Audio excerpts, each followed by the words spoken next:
Hello, welcome to Country Stitchers. I'm Liz. Hi, I'm Deb.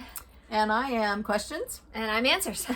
Today we are going to take a few minutes since this sometimes can take a little while to go through the questions that are asked of us, and we thought we would condense some questions and answers today and try this format, and then our normally formatted programs will be spent more on our stitching and our finishes and our emails. Yeah, so we'll give it a try. Yes.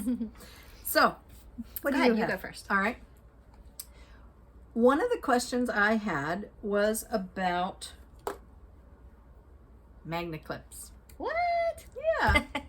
Which come up regularly. And I think that's one of our most common questions. It is. So I came up with an acronym for you. DMC. Darn magnet clips. Yes. Thank you for that. And so they are easily attached to your glasses. You just pinch and they open and you slide it over the bridge of your glasses. And what I like about them is I wear bifocals anyway, and this just enhances the bifocal on my glasses by increasing it by another power or 2 or 3. These are 3. And then I can still see out of my distance prescription on the top. Yeah. You'll find other makers of these, but the way they clip on, they fill the whole lens of your glasses. Okay. So that's why I'm partial to these. Yeah. And they come with a little case to keep them in. And you can get them at your local needlework stores. Yep. And you can get them at Staples, Office Max, Google them. You'll see Liz wear these a lot especially when we do our floss friends. Yes. Yeah. If I'm stitching, I want to see. And they're really fun that if you then put your glasses on top of your head and you flip them up, you look like a bug. The kids called them my bug glasses for years and years and years. That's funny. So, DMC, darn magnet clips. That's what they are. Bernadette and a couple others, when we had the day treat, there were some people there that had stands on the tables. Yes. And some people were wondering, what are those stands? Well, if you go to video 104, Liz and I will let you know all about those stands that were there at the day treat. Yes. They're called Patoki stands. So check that out, and that way you'll get all the info. Oh, and thank you. She is a 911 dispatcher. Thank you very much, Bernadette. Ah, yes. That's awesome. That would be a tense job. Oh, my word. Yes. Yes. So Julie would like to know if I'm using the called for colors for my All Creatures Great and Small. I kind of have a mix, Julie, with that one, and I don't think I ever even... I don't think we had a long list for that. Yeah. I don't even know if we put it anywhere. If you are on Instagram, how about if you send me a message and I can let you know if you'd like those exact colors, which ones they are. Okie dokie. Okie dokie. Also, a general question. And we don't want to repeat things, and we have made a concerted effort over the 140 videos we've done now not to repeat our patterns, our stitches, things like that, except for our ongoing projects. Could you repeat that, please?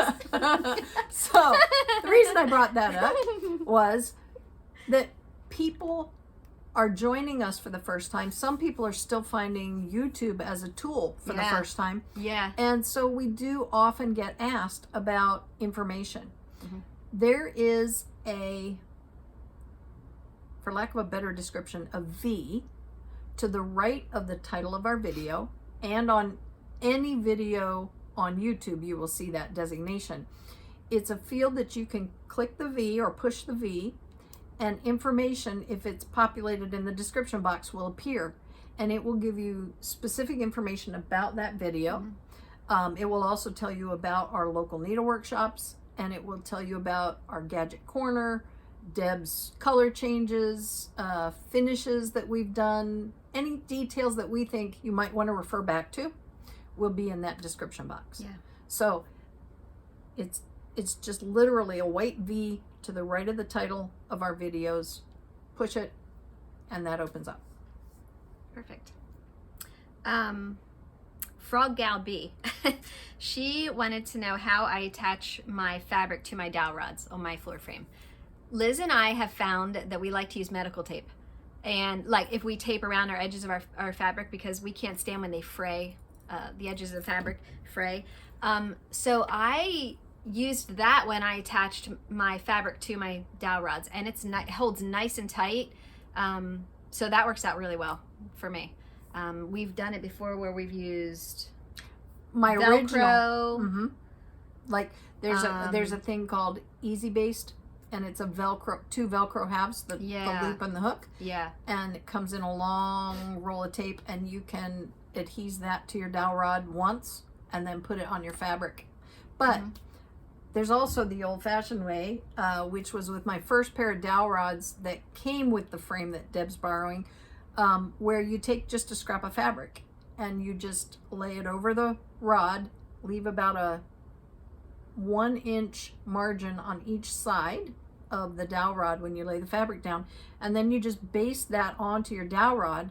Then people used to baste their needlework to that piece of fabric, and then that would roll around the dowel rod. So that's way too much work for me. that's what she said when she first saw my dowel rods. That's when we went to the Easy Tape, and then from there you went to the medical tape. Yeah, I liked the Easy Tape with the Velcro, but when I was doing my around the world sampler thing, yeah, that left quite a residue on there. It does permeate the fabric after a while. Yeah. So,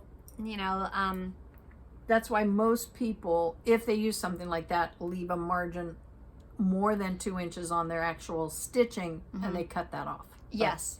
Which would have been great. That piece was measured wrong to begin with, so that's why I really had to fudge that whole sampler at the bottom. Yeah.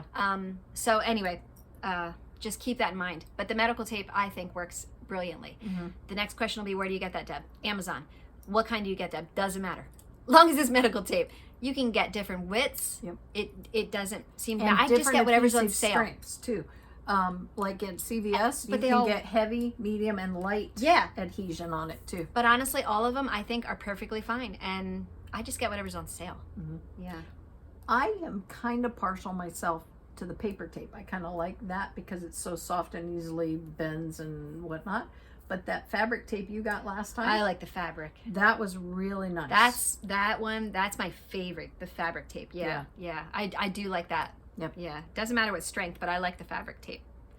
Jessica, she wanted to know where I got the pattern for my giant E that is in the center of my wreath. That came from a book from Eileen Bennett. I had taken a class from her, and it's just a big book of just all kinds of alphabets, monograms, and all that. So other than designer specific. Yeah, that was designer specific. But just check out any of your books that have a lot of alphabets in them or anything like that. We have shown a couple of times on Gadget Corner different tools. And this one was one that I bought my mom and I a long time ago. This is a size 26, and it's called a boo-boo stick. It's not called that anymore. I forget what Rainbow Gallery calls it, but they now have a manufactured piece like this that has a needle at each end. Each needle is cut differently, so it performs a different function. One is just slightly bent, so you can use it to pull threads. The other one, the eye is cut off so that one end of the eye is open, and you can actually slip it over a thread and tuck a thread in with it. It's really nice. I wanted to show you this, and then as an alternative to this tool, there are other things that you can use to remove your stitching or your frogging, for your frogging enjoyment. This is another option. And the reason I show this is because you can do this yourself, and you can do it any size you want. The 28 size gauge needle, the really thin shaft, is the one I do not have. I used to have a 28 also, but I long since misplaced it or lost it. So you can take a 28 petite needle and you can make your own frogger. Just put a little fob on the end of it. This was one that Linda Dury sent to me. But you can put whatever size needle you want. This is very thin. I'm pretty sure this is a 28. And it works just great. The only difference is instead of having the dowel here to hold on to, you just have a little scissor fob. So anything that you can come up with to give yourself a little pulling tool. Pulling power. Yeah. an unstitching project. Catherine really liked my ornaments all around, and she knows that I finished it, but wanted to know if I had gotten it framed. Did she miss it? No. However, I did just find something on Etsy. I think I found a frame that I'm going to order, and then I'm going to take it to my framer, Mike, and he'll be able to put it under glass for me, because I want to kind of make it into a tray, and I found handles that I want to attach on the sides of it so that I can either hang it on the wall or use it as a tray at the holidays. So you didn't miss it, I promise. Hopefully. It's in the to-do list. Yeah. Yes, it is. We get asked quite a few times about, well, most of the time it comes from a new stitcher, which I am delighted there are as many new stitchers as there are. Yeah. They're coming into the shop every time that I'm there, not because I'm there, but because they're new to stitching, and they're like, wow, I've never been into a shop before. This is awesome. Yeah. But we get basic questions too, and we do have a basic video, and it's in our playlist section. But we get asked, where do you start and how do you start? I'm going to use this piece of fabric just as an example. Imagine each one of these squares is a stitch on a piece of fabric. So you would take your fabric, and it doesn't, the nice part about starting in the middle is it really doesn't matter how close you are to the edge of your fabric or whether or not you're going to have enough room, because you're going straight to the heart of the matter. And Deb starts there, and for 20 years I started in the upper left corner because that's how I was taught. And I always thought to myself, Deb's stitching looks so much more fun than mine when she gets started, because she's right in the thick of it. So you fold your fabric in half, and then you fold it in half the other way, and you mark the center. Just give it a little pinch. Then when you open it back up, the point at which that intersects right here is your center stitch. So once you've marked your center stitch, you can look at your pattern and go left, right, up or down, and count over to wherever you want to begin on an icon or a motif somewhere in that general center area, and start your stitching. So it's a short count. I used to start at the upper left, and then the pattern didn't start down for like maybe 30, 40, 50 stitches, or where I was going to start from. And you're sitting there recounting and recounting and recounting, and it's... And make sure you have your fabric oriented correctly. Yes. That's important. Yes. Top, bottom, left, right. Very important, especially if it's not square. That's what I mean. Yeah. And a lot of times I'll mark my upper right corner with a highlighter just real quickly in the corner, upper right, just so I always know that is my upper right until I get my pattern going. Upper right. Isn't Always. that funny? I always do top center. Do you? I mark my top center with a piece of thread. I just stitch right there. Okay. And I leave it. Isn't that funny? Yeah. Yep. Yeah. So that's where I would suggest you start from if you're a new stitcher. If you want to start in a corner, that's perfectly fine too. Most people use a minimum of a 2-inch margin. So you would use 2 inches down, 2 inches in, and that would be your starting point. And then you would go from that corner, you would count on your pattern however far you need to move to get to the beginning of your stitching area. So if it's a border, obviously it's going to be right there, but if it's not a border, then you have to move in a little farther. But that's pretty much, when I remember I want to start in the center, we'll see how it goes. But I always default upper left. Yep. Brandy and a few others, when we were at the day treat, I showed in the video a little bit about, Liz and I had a little display of some of the stitching we brought over, and there were some questions about the I-stitch band sampler that I had there that was attached to the spool, and it was kind of laid out on the hutch there. Brandy wanted to know if I would share how to attach that band sampler to the wooden spool. Yes, in video 69 I show that. That is when I show my finish, and I'll explain to you how I put it on the spool and how I finished it off. So please check out that video. And can you still get the I-stitch band sampler? Yes, I'm pretty sure. That was the amethyst. We also have the blue, band sampler, which I stitched half of and went ahead and finished that off. So just go to iStitch. Is it the website? Is it iStitch? iStitchDesigns.com. Designs.com? I think so. Okay. And check that out. Another question to go along with that is, where did we get our banding? I bought mine, I think you did too, at Sassy Jack's Stitchery. Check your favorite needlework store. However, Sassy Jack's usually has a very nice selection of bandings. And also, if you let them know that's exactly what you're stitching, they know what length to cut it. Yeah, that was nice. You know, that works out beautifully. So if you can't find the banding at your needlework store that you usually frequent, check out Sassy Jack's, and I'm sure that they could help you out there. And if you've been watching my eyeballs, I've been processing something. She said video 69 has the information for her attaching her band to her spool. I'm also pretty sure that if she's talking about that finish there, that we have a link to the iStitch location for the pattern. Good. So check the description boxes where you see her reference the band samplers, or where we talk about doing them with our guild. Yeah. There are links to iStitch in there. Okay. All right. So I just answered a few of these. That was also Nancy and a couple other ones. So the needle felt hedgehog, Liz, that you did. Someone would like to know where they can get that pattern. That is a Dimensions kit, and their punch needle kits are, let's see, they retail those in Walmart, Michael's, a couple in Hobby Lobby.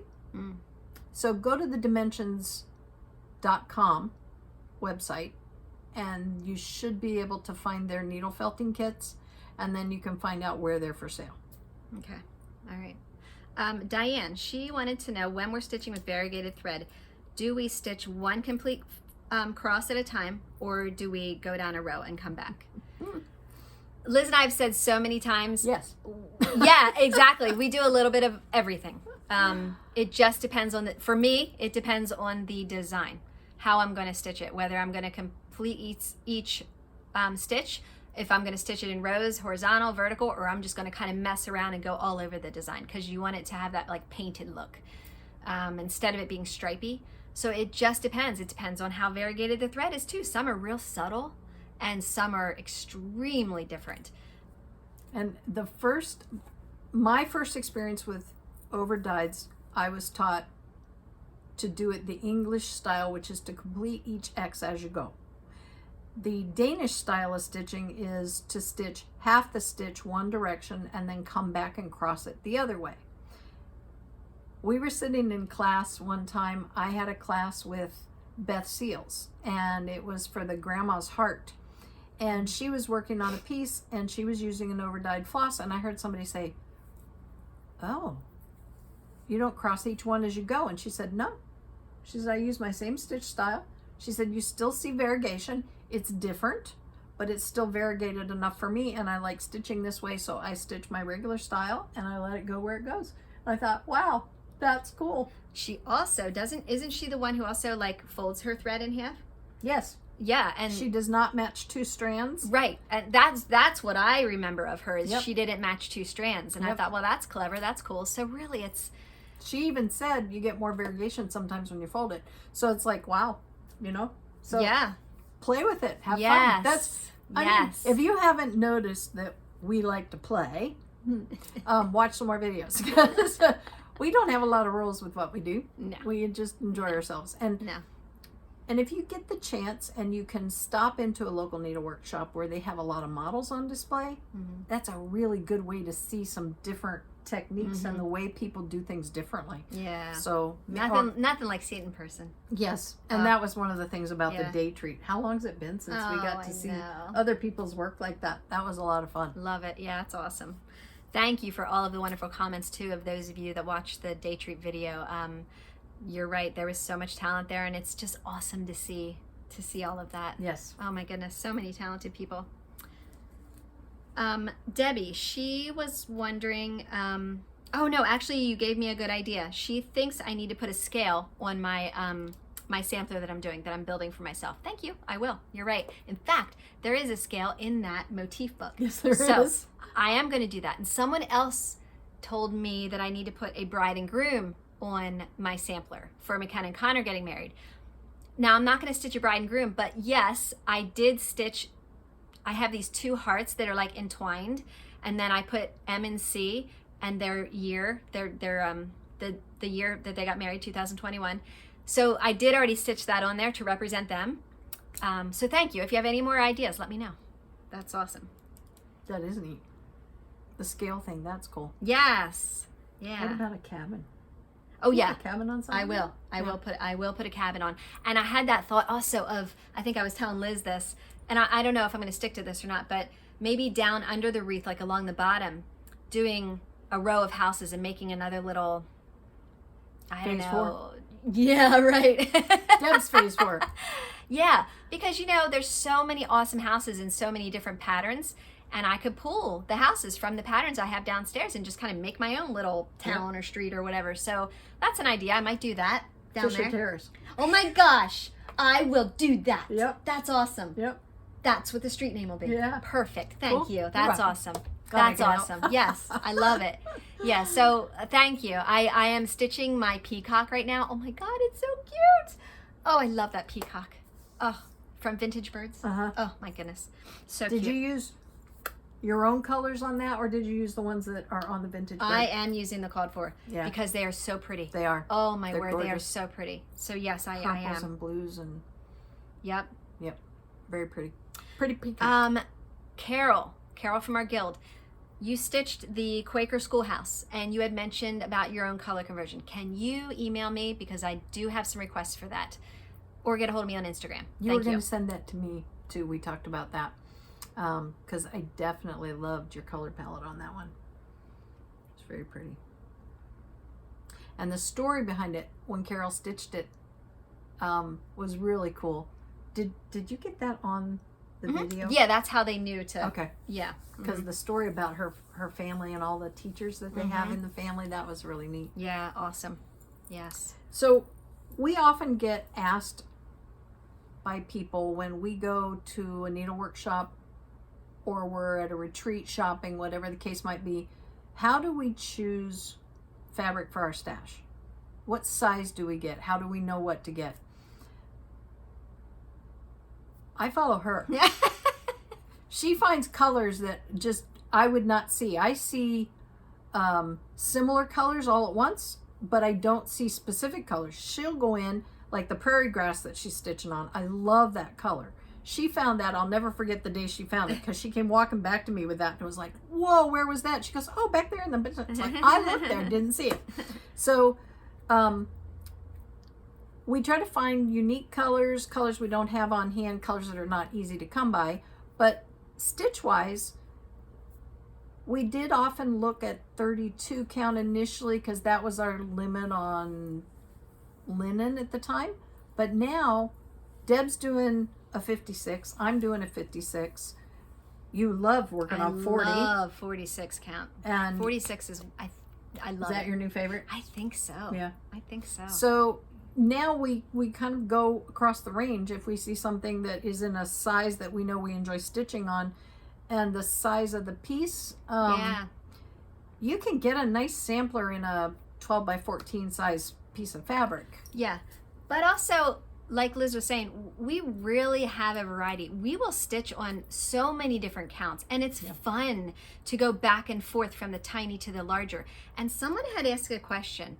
They wanted to really stitch a sampler, but they do not want to stitch on linen, and they were told you can only stitch a sampler on linen. That is not true. No. You can stitch a sampler on Aida.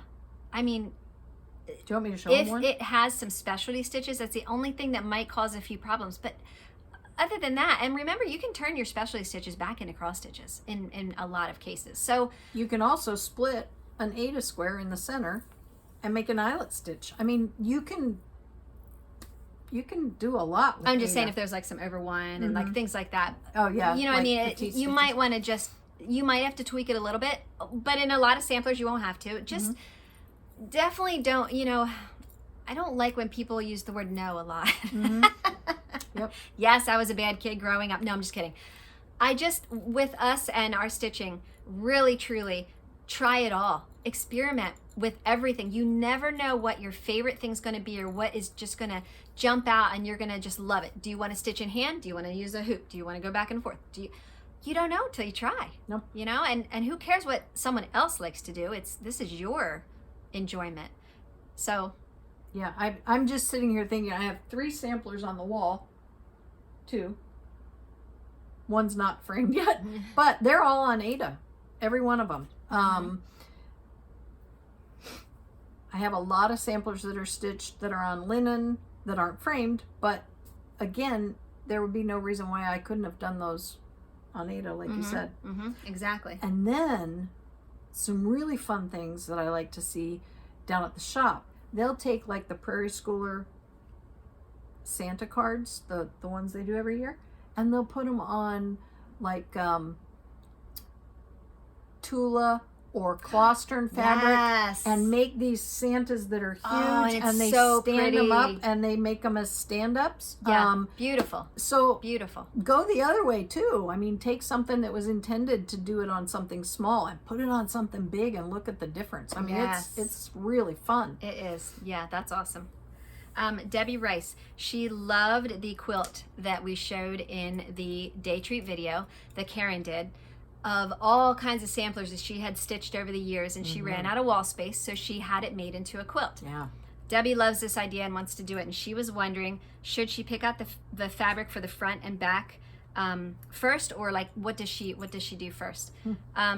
If it were me, lay out all of your pieces that you want to have in that same quilt, and then I would pick, just go and choose what you want for the front of the quilt, you know, to look like, and pick some coordinating fabrics, and then either use one of those fabrics as the backing or something completely different. But, you know, just kind of lay out all of your pieces first, because I don't know, did you usually stitch with the same color linen or fabric, or did you really change it and it's very different?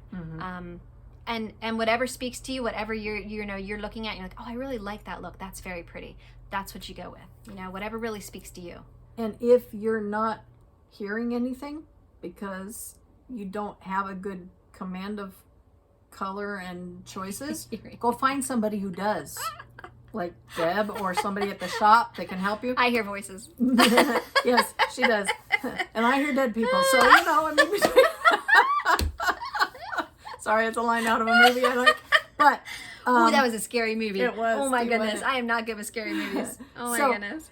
If you don't have a strong sense of color and you don't like to use your color wheel, just go and get somebody else's sense, because it's, you know, not everybody has all the skill sets, and that's why it's great to have friends to do stuff with. We want to say hi to Irene. She was one of our recent winners, but she also had a question. She wanted to know, she doesn't see us work on any Heaven and Earth designers or Mirabilias, and she wanted to know, well, why? She hasn't seen me show them all. We have them. For me personally, I don't, that doesn't really attract me. The 2 Heaven and Earth patterns that I had, I was giving away, because again, they just didn't, they weren't speaking to me. And Mirabilias, I don't know, I don't really decorate that way, you know, with all of like there's There's kind of, one you and I like, though, that we that have. snowman. Yes. I like the It's snowman. called Snow Days, I That's think. cute. That's And- really cute. I'm just not into like the fairy ones and I mean, they're pretty, but I'm not going to stitch it because I wouldn't decorate with it, so I'm not going to put that work into it. Do you know what I mean? Yes, but it's funny because over the years, there have been a couple times that that Marilyn Levitt or Nora Corbett came up with patterns that got my attention, like the Santa and the reindeer set that she did are incredible. Oh, you mean, and it has all the reindeer? You can That's do her? them all individually. Yeah. Oh, I do Yeah, like that. That's gorgeous. I like that. And then there was the other one that she did that got my attention, the reindeer and Santa, the snow days, and then the ladies. She did a series of old-fashioned ladies that are like leaning on a chair. Yeah. the London one you got me. Mm-hmm. I haven't started that one yet. Mm-hmm. Christmas in London or something like that. Yeah, yeah. It's very different from her other patterns. Yeah, and I can appreciate all this. I wouldn't stitch it only because it's not your house. Right. Mm-mm. You know. Deb, but you're right. That Santa and reindeer one. That's really cool. Identified. I'm going to speak for you. Okay. Deb identified very young with a particular style of decorating, and she followed that through her house accumulations, things that she bought to decorate with. Up until she actually even got her house, she would collect things, put them in a shed, keep them till she got her house, and then they all came out to play. But her stitching is the same way. It follows her color themes, it follows her style, and so when you go into her home, it speaks very definitely of that particular theme that she likes. I'm very eclectic. I grew up, my parents literally were restricted to, I think it was a 10,000 pound move. If you were ever to be challenged to weigh what you own, you'll find out that's not much when you're talking furniture, dishes, linens, and then you put people's beds in there, and now you might get the kitchen table in there. So mom and dad, I mean, we had a very small amount of our home that was given over to decorating. It was mostly you also functional. lived in a lot of different areas. Like Arizona, you know, you could decorate a home in Arizona completely different than you could here. Yes. So and what my mom did was she decided she liked Pennsylvania Dutch. So she and dad went to the Pennsylvania house, bought all their living room furniture initially. Yeah. But then over the years, she collected things that spoke to her in the different areas. So by the time I grew up, our house was very eclectic. It wasn't one theme. She would decorate it so that you weren't crossing your eyes when you looked at stuff. I mean, it wasn't like, why is that saguaro sitting next to the Christmas tree? That doesn't make sense. It wasn't like that. But it was very different from Deb's look. And I think Sandy said she's eclectic too. That's our friend hi Sandy, in Alaska. I get the impression that probably Leela's very thematic. Like her stuff probably she's collected intentionally. So anyway, whatever your style is probably going to drive how you stitch too. I would think. Yeah, I think so. It does for me. It sure does for me. Anything, everything. Kelly, she has a chart that is in color. However, she likes to use a highlighter as she goes to highlight what she has already stitched, which I do the same thing. However, I know what you're talking about because if you're using that... What was that? It's a really dumb thought. I'll say it when you're done. I'll just share my dumb thought. What was I saying? About highlighting. Okay. Yeah, so if your chart is in color, a lot of times your highlighter's not going to show up well on it. So yeah, I would probably take that chart then and get it copied in black and white. That way then you can go ahead and highlight on the black and white chart instead of messing around with that. Don't hear my dumb thought? Yes. It was the exact opposite. Use a black marker. But I know you couldn't use it again or see it. I would mess up and I'd be like, oh no, what symbol's that? Because I can't erase the black now. Oh man. Can you imagine that though? If you stitch it as soon as you black marker. What was that? I don't remember that. I don't know. But I got it done. Wait, is that a backstitch line or is that my black marker? I have no idea. Oh my gosh. Oh, you're funny. I do like the erasable highlighters though. I still I'm just sold on those. They're Friction, Frixion, put out by Pilot. They come in blue, orange, yellow, pink, maybe green. I think green. But they have a little, like a silicone bubble on the one cap, and the Friction changes the color back to neutral. And so you can fix a boo-boo if you have one. but they're also really nice to see on. They are nice. On yeah. a copy. Yeah. Sandra, she purchased the Tis Halloween by Blackbird Designs, and she understands that some of the fabrics that are called for are no longer available. What fabric would you suggest as a replacement? Well, I guess it would depend on the design that she's doing. I know, and also, gosh, that's so personal. There is, there's one color that Blackbird Design used on like that snowman. It's called Murky. You can still find some of that in some shops, so don't assume because they aren't dyeing it that it's not still hanging around in some shops. So you might want to try calling a couple different shops and seeing if they have any pieces. Yeah. But Picture This Plus has a lot of different colors. It's hard right now to get fabric in general, but you know, I don't know how modeled you like your fabric, or do you want it modeled even at all? That's such a personal. Yeah. I don't know. I always have to see it. I like to lay it all out. I love to just almost like a design board where you have, I find fabric and then I'm going to lay my colors on it. And if I'm not liking a color, I'll switch it out for another color. If I'm just not liking the fabric with most of the colors, fabric goes. I'm going to pick something else. Again, tell you how much time we spent on retreats where we have our threads already, but we're looking for fabric. But we didn't bring our threads on the retreat because, I mean, why would you? So we'll go pull the threads again so we can match the fabric and get a good read on the fabric, and then we're putting all the threads away over time. We've done that at least a half a dozen times, haven't we? Oh, I do it constantly. Yeah. Jessa, she cannot get her fabric tight on her Q-snap. What's the trick? Liz has mentioned before, we like to use the shelf liner things. I was just going to grab that. Yeah, I see it sitting there. Shelf liner. Yep, get it at the Dollar Tree and cut it. And that stuff is awesome. You put that in the little groove of the clamp piece, and that helps hold it nicely. Yes, you just put this on your Q-snap, put your fabric over it, and clamp right on top of it. And that keeps it from sliding and moving. But if your caps have worn, which they do, you can now, Q-snap now sells the caps by themselves as well as the individual rods by dimension.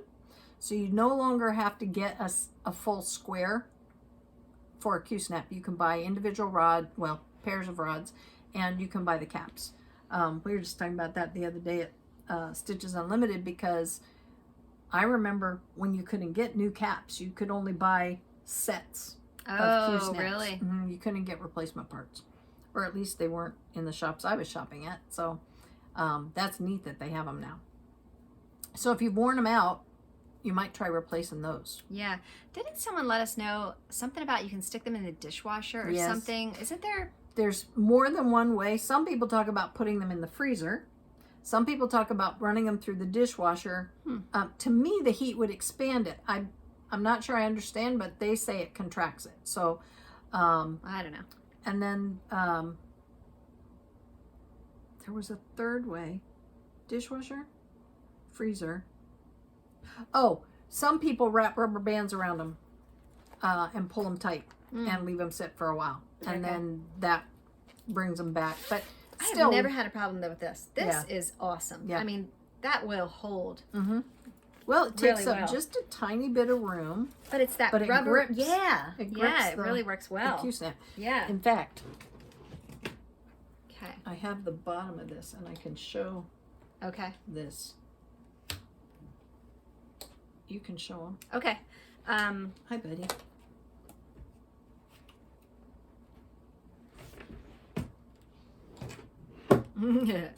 Good luck. Sit and stay. There we go. There we go. All right. So here you go. I'll let you demo since you're the Q-snap queen. Oh yeah, yours is loose. So seriously, you're gonna have a bigger piece than this. I mean, I would cut it, you know, as long as Deb does long strips for the. Yeah, I do. Yeah, and then your fabric will be around there, and you're just gonna push it on, and it really, really. I mean, that sucker, that does not move. They're great. And like I said, go to the Dollar Tree and just get a whole bunch. I mean, see? Sucker's on there. It's really, really nice. Workout. Yep. I had a question about my flea market flowers. What floss are you using and where do you find it? The threads that I'm using, I did change some from the called for. We do have that listed, I think, and I can't remember which video it's listed. The very first one that it shows up in is where we listed it. Okay. And I think it's part of the actual thumbnail. So when you see this image, it would be in that description box. The flea market flowers. And it's just, it is all DMC, the colors that I'm using. So easy to find. Easy peasy. Yep.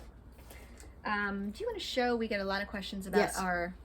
It's just waiting for a break. Waiting. She has run down her list, so I was waiting. Okay, so oftentimes people ask us about the wooden hoops we use, and we have different sizes and shapes. I'm going to show you the back of this one because it's easier to see the whole hoop on this side. But this is an oval Hardwick hoop. These are made by Access Commodities. It's a Canadian company. And Deb's is like a TV screen almost. Old-fashioned TV screen. Yeah. And on some of them, I think it has to do with the shape more than anything else. The fabric doesn't always lock tight. So on some of them, I've put twill tape and wrapped the inside hoop very tightly with, I think this was 1/2-inch twill. And you just do it tiny little increments, just wrap the edge of what you're adding to all the way around. And then I sewed mine down onto the other piece. And yeah. And sew it on the inside of your hoop, like towards the inside of your hoop. So anyway, Hardwick hoops, they're great. These, as you can tell, these are the narrow. These are like 3/8 of an inch. And then they have a 1/2-inch. Yeah, I like the wider ones too. And I like all of these.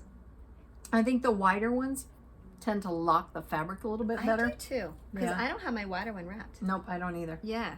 So. But I like all of them. We really do like these Hardwick hoops. Yep. A lot. And I'm still adding to my collection. I like, initially when I bought them, they are not inexpensive. Oh, here you go. Is this the fatter one? Yes.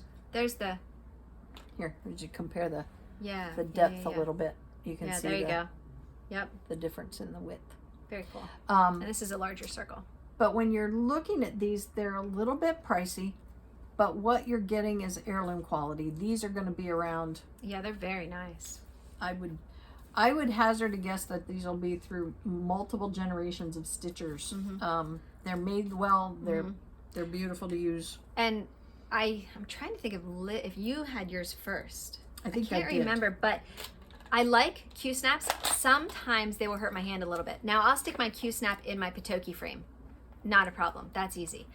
But sometimes I guess I hold my stitching very tightly, and I must hold my needle very tightly or I'm just an angry stitcher because I break my needles at the base of the head constantly. Doesn't matter what kind of needle it is, I will break it. Just, some of them last a little bit longer than others. Liz will even tell you my needles are constantly bent. Yeah. Constantly. That's just me. Yeah, and mine will soften up too. I am an angry stitcher. No, I think, you know what it is? I found myself, I have to tell myself sometimes to relax because I get so involved in what I'm doing, I tense up. Yeah. And so I have to take a break and... Yeah, and do you feel it in your hand that's holding your frame? I do. Oh. Yeah. Yes. Now, I have 2 frames that I use if I'm going to put it on a stand that are both by R&R Productions, and mine came from Gitta, which is a designer, store owner in Canada, but they're imported into this country too, and there's a shop in Florida that sells them. But my point is, they're Q-snap lap frames, so they sit up and then they have a little frame at the bottom that will act as your base if you're using the larger one, or they flip around and you do the opposite, and they're a lot of fun. But when I'm stitching with that, I'm not holding it, and I'm more relaxed when I stitch as opposed to when I'm holding it in my hand. So. And that's why I like the Pitoki lap stand, because like Liz said, I'll stick my Q-snap in that and then that's my base, my lap. Your hands are free. Yeah, my hands are free. Yep. Yeah. Real quick, not related stitchy wise at all, but I get asked this question a lot. Where do I get my clothes? Liz will tell you 90-ish% of my clothes come from consignment shops, so I can't send you to a specific store. I love to go to Goodwill, consignment shops, hand-me-downs. They're very popular around here. In Pennsylvania, we have 2 places just in our little community. Then there's several in the town of Lancaster. And when Deb and I go up to her cabin, there's a couple up in the mountains that we go to. I have one favorite up there that's where I get a lot of my clothes. Yep. But thank you very much. But I can't send you to a store. Sorry. Sandra, she said that I was stitching on a project on a scroll frame, and I had little suspender things on the sides to pull my fabric tight. Mm-hmm. I don't remember doing those. I did. Okay, I was going to say, I don't know if I... Yes. Okay, so what were those? They are little suspender things. Oh, okay. They're actually a gadget, and they clip, and it is literally, if you're using scroll rods, it draws the center tight if it isn't a frame that holds it tight all the way across. And they come with 4. Do you remember? I was going to show them on Gadget Corner, you may recall. And I kept saying, I can't find the other 2. I can't find them. Remember, I couldn't find them. And then here they were rolled, and they were all together. I had them hooked together in sets of 2. And then finally it was like, oh, I guess I did have all 4 of those. But I can show those on Gadget Corner. Okay, maybe that would be a good one. Yeah. Okay. Liz, when you showed the headset with the rechargeable USB thing, where can you find that? Amazon. Amazon. Okay. Yep. If you Google lighted magnifying glasses, you'll see 2 or 3 versions, but they'll pop up. Okay. And that was, if they still have them. I okay, and that was from Valerie. All right. Do you think stitching stores have them? I know some stores had them for a short period of time, but they didn't keep them in stock because they all come directly from overseas. So I would say Amazon's your best bet. Okay. All right. Terry wants to know, how do we store and keep track of our cross-stitch patterns so that we don't purchase duplicates? We've never purchased duplicates. No. Quadruplicates, yes. That's funny. I tried. I'm at the store and I say, Liz, do we have this? And she says yes or no. Yes, and sometimes I'll see her basket and I'll say, we have that. I know. She'll say, we do? Yes, we do. We do. And then I'll go home and look on my rack. Oh, there it is. She was right. Oh my goodness. The hard part's trying to remember the actual name of a pattern. Oh, that gets tough sometimes. And name of the fabric. Yeah. Matt made me this shelf that I have in my craft room. I got the idea. It was a Pottery Barn bookshelf that I used to have in Logan's nursery. And it's real tight to the wall. It does not take up a lot of space. And when I saw that, I thought, oh my gosh, that's going to be perfect. And I asked Matthew to build me one for my craft room. And it has like 1, 2, 3, 4 or 5 different shelves on it. And all of my patterns are right there in one place, except for my little, if I have like a mini, like little patterns, I have a 3 basket wire thing that, like for instance, the little sleds. It's like a tiered stand. Yeah. Anything that's real tiny, real little ornaments, that kind of thing, I'll keep little patterns in that area. But other than that, everything is in one place in that thing that Matt built me on the wall. She gets away with that because all the rest of them are in Liz's craft room. And Liz has them here. Actually, it's not too bad. Not now. I do have some pattern books on my bookshelf. The ones, actually, would you grab one of those spiral bound, like the... Which one? Oh, let's go the 3rd one in from the right. I think is one we did. Okay. See if that's one that, which one is that? More stitches for Oh, effect. okay, so go left. Keep going. How about one of those? Next one. There you go. Just cross stitch. That's Christmas. good. Okay. Perfect example. I thought about this the other day when we were talking about doing a Q&A. We talked about this. I love this. This goes back quite a ways though in our Yeah. videos, and so newer viewers might not have seen it.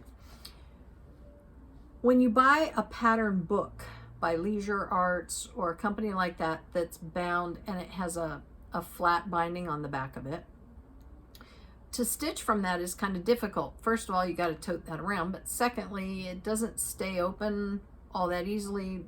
Yeah, there are page holders and book readers that you can buy to sit on them and whatnot. But it occurred to me that I could take the book down and have the binding replaced with a spiral binding at Staples. So this book was the 10th anniversary ornament collection by Just Cross Stitch magazine. Goes back quite a ways. And I mean, it was the whole book. And I took it down. They cut the spine off right at Staples. You don't lose anything. They literally trim it right at the spine. And then, let's see if I can find a page that's not completely patterned. Here we go. Then, when you open it up inside, it lays completely flat. And you can get from pattern to pattern real easily. Yeah, or even fold it in half, and I love that. And you can lay it, if you want a working copy of something you're working on, you can lay it on your copier very nicely. So I recommend, it was $5, I think, between $4 and $5 to have these done 10 years ago. So, you know, it might be a little bit more than that now, but we dropped it off. They did it. Now I did slip a plastic page cover over the cover on this one just because I didn't want the cover to get too damaged, because this is kind of a keepsake book for me. So I just slipped a page saver over it and attached it with a little bit of tape on the inside, so it gives it a little bit of support on the outside. But anyway, Awesome. That's a neat idea if you Yeah, have definitely. books. Christy, she wants to know if either of us has ever done the Magical Mystery Tour patterns from Blackbird Designs. What is this? No. Ooh, I don't know. Someone will have to show us what this is. Yes. Magical Mystery Tour. Yeah, I don't know, Christy. Do you have anything else while I'm reading through here? I do have one other question that came in about using a separator tool, but I'm going to show that on a gadget corner again, I think, in the near future. Okay. So I think that's kind of the end of my list. Okay. Sue, she wanted to know why we've chosen not to do international shipping. We do. If for some strange reason we do have a gift that we are not going to ship internationally, we would let you know. But all of our subscriber tributes, I mean, we will ship it anywhere. Yeah, we've So, not ever. not sure, about that one. I'm not sure where that. Yeah, came from. I don't know. It's quite but the I opposite. Right. I just wanted to clear that up that we do. Rebecca, she wanted to know, since, linen can be kind of pricey and cross-stitch fabric can be kind of pricey, she has some burlap. And she wanted to know Absolutely. if you can stitch on burlap. Absolutely. Yes.